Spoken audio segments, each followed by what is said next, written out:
ของชาวบ้านเขามีไว้กันพวกเขาหมดดอกไฟนี่มันออกทุกปีเหรอหรือออกทุกระยะหรือว่าเรื่องใดความจริงมันเป็นฤดูกาลของมันเราช่วงฤดูกาลบ่มีด้วยเห็นเนาะได้พวกเขาก็ได้สะสมอย่างนี้ไว้ส่วนแต่ว่าในนี้แหละฤดูมีเส้นฤดูนี้จะมีมากถึงดอกแล้วครับจากนั้นก็หมดไปแกนที่เฮาเอาออกนี่เฮาสามารถไปกับขึ้นไปปลูกได้บ่ปลูกได้เอาปลูกได้แต่เราจะเอาไปเฮ็ดอันนี้เห็นเขาบางคนไปตะกี้น่ะพวกเขาเป็นเด็กน้อยเขาผู้เฒ่าเขาไปยิ้วคือกับไปยิ้วอ้อยไงแล้วมันก็มีน้ำมันแล้วก็เอามาจุดไฟเป็นน้ำมันกระชวนได้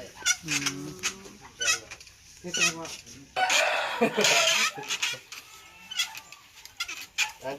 หลังจากยิ้วมันจะเอาแกนออกจะเป็นอันนี้นะแล้วก็พวกเขาจะเอามาใส่ด้วยนี่เป็นปีตัวไหนเนี่ยปีมาตัวนี้เป็นละดีถ้ามันมุนๆก่อนเนาะตัวนี้เขามาตีป้ายมาตีป้ายมันจะแตกกระจายกันออกจะนึ่งเนี่ยจะจัดเกียรได้เวลาต้มไหมครับเวลาเป็นเรื่อยๆ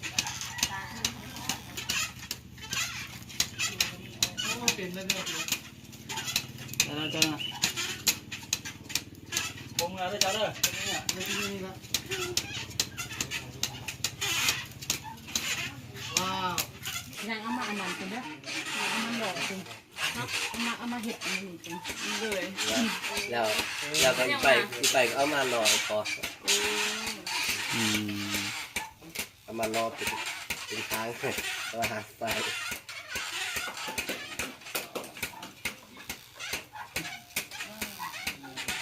ค่อยพลิกแก้นเข้าไปหมดละแก้นเข้าไปหมดเลยแก้นเข้าไปโอ้ดูด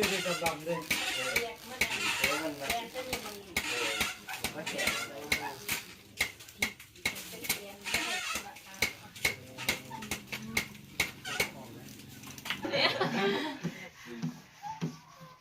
ต่อเลยนอน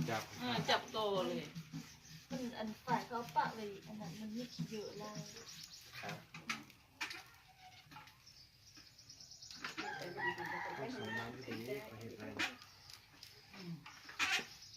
เคยเห็นตะไคร้ไปจะได้ไปย่อมสีนะป้องกันหน้าพวกนี้หลังจากเขาได้เป็นไฟปี๊ดแล้วนั่นแหละเขาเอาไปย่อมสีย่อมสีนั่นแหละเจซ่าเขาเฮ็ดแบบพื้นบ้านพวกเขาเลยเอาก้อนสีนี่แหละต้มแล้วก็มาทำกับกินพวกแก้เขามาเฮ็ดตุ๊กตาเอากินอะไรด้วยแล้วก็อันนี้คนละอ่างก็ได้เอาผมจะให้สตริงนี่เอาไปได้ยิงจะได้คนละแทนนั่นไปย่อมก้อนได้สิหลังจากไปย้อมก่อนแล้วไปย่อมแล้วก็เอามาเนี้ยได้ยิงโอ้ข้ามขั้นตอนนึงคือทำใจ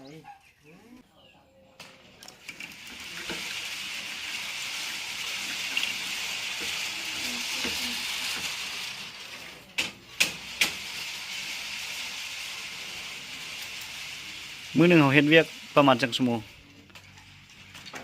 สุดแล้วแต่ตัว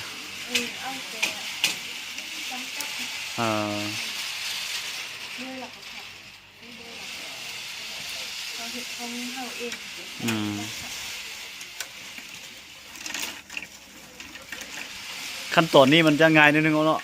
บ่คือตัวเฮาปิ้นเนาะ